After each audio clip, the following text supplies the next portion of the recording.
6th of February, 1922. Was it 1922 a few days ago? It's been more than 6 years since I entered that strange house in Boston. But to me, it was just 5 months ago. Amnesia, the doctors called it. Probably brought on by acute mental stress.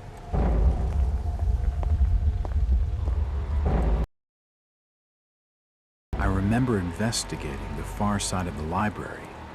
There was screaming.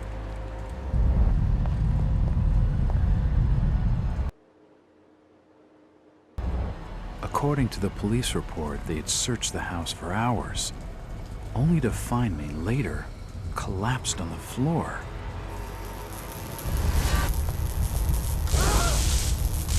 When my eyes opened and I spoke, my colleagues recoiled in fear. There was something unnatural in my voice and blank gaze. They committed me to Arkham Asylum, where I was diagnosed with severe schizophrenia. As it became clear that I presented no danger to either myself or others, I was released from the asylum's care. I have learned little of my activities in the 6 years that followed. The accounts I've been able to piece together show much of my time was spent in travel and study. I maintain a fanatical infatuation with the occult, delving deep into volumes concerning witch cults and dark legends, often in languages unfamiliar to my own. When I reawakened 5 months ago, exactly 6 years after entering that house in Boston, no trace was left of what had been a secondary personality. I was myself again, or at least what I believed myself to be. Return to normal life has been a painful process. In recent days, my dreams have been plagued by cosmic landscapes, and I've become fearful of my own reflection. I am beginning to remember things from that day, more than 6 years past, that I've told no one else.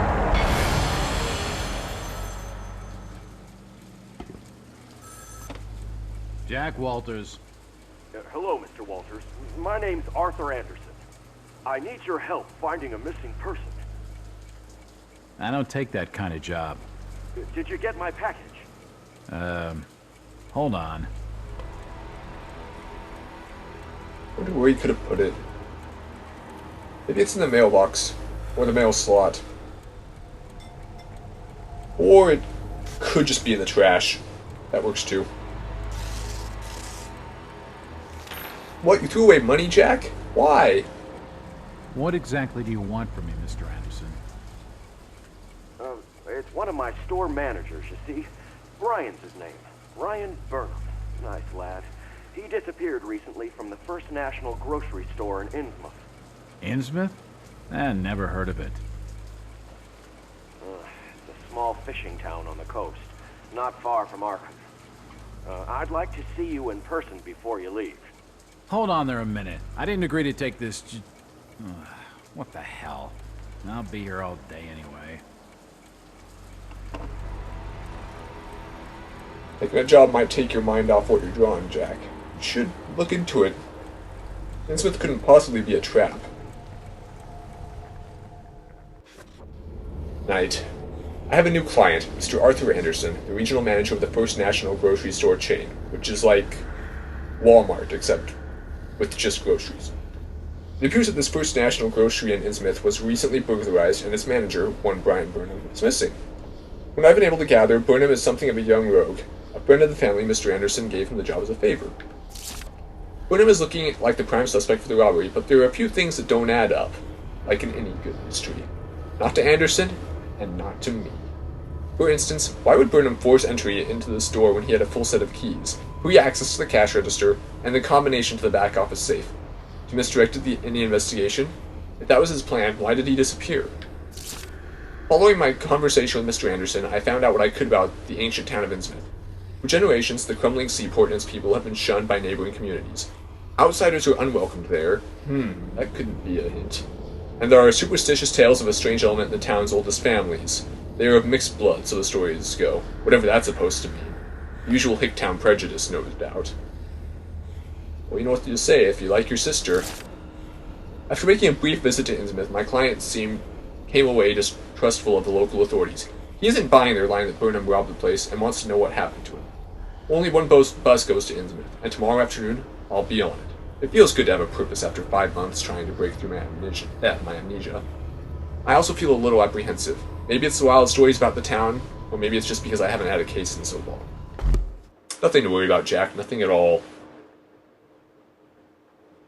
I do not expect the reader to believe what I am about to relate. Any sane mind must reject such a fantastic tale. And yet I do not know which would be worse, for my story to be the truth, or force the human mind to have imagined it. I don't recall exactly what it says. I've read the quote quite a few times since I've seen the loading screen quite a few times. More cutscenes before I can start actually commentating like a normal LPer.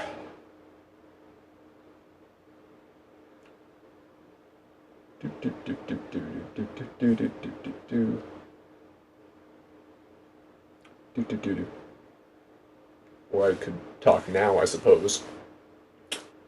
Or not. See, it saves the game automatically, and those saves do not count towards the save total for the end-of-game score.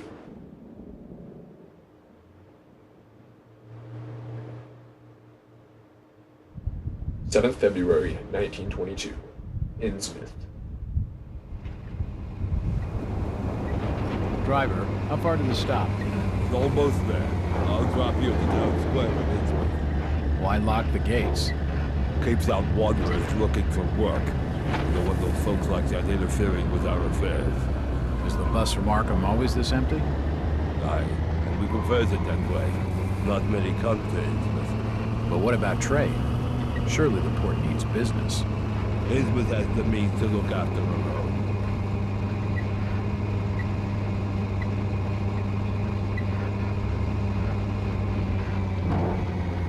Well, he's got a bit of an accent, but he sounds like a nice guy.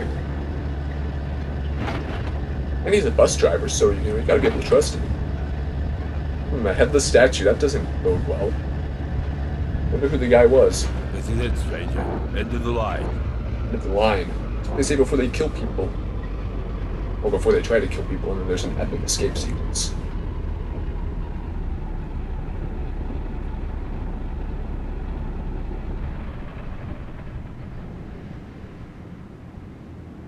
So as I started to say before, but didn't quite finish, H.P. Lovecraft was a horror writer from the 20s. He did not become famous during his lifetime. It wasn't until he was dead that he became posthumously famous. August Derleth and a few other writers at the same time, they all sort of collaborated their stuff, so they all kind of worked together.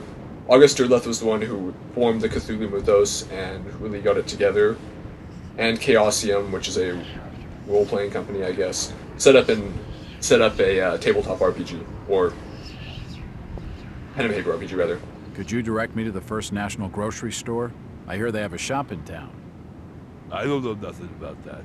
Oh, well, you see, I'm looking for a young lad called Brian Burnham. I'm a friend of the family. He worked in the store. Don't know who you're talking about, fella. Dude, it's a small town, how can you not know? The First National's a large chain. You sure you haven't seen it? I'm sure.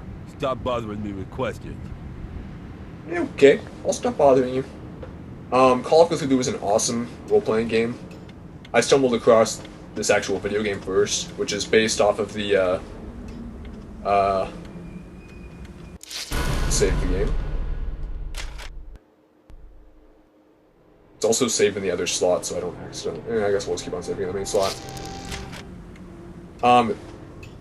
This game was based off of the Innsmouth campaign, sort of, but it also varies a little bit.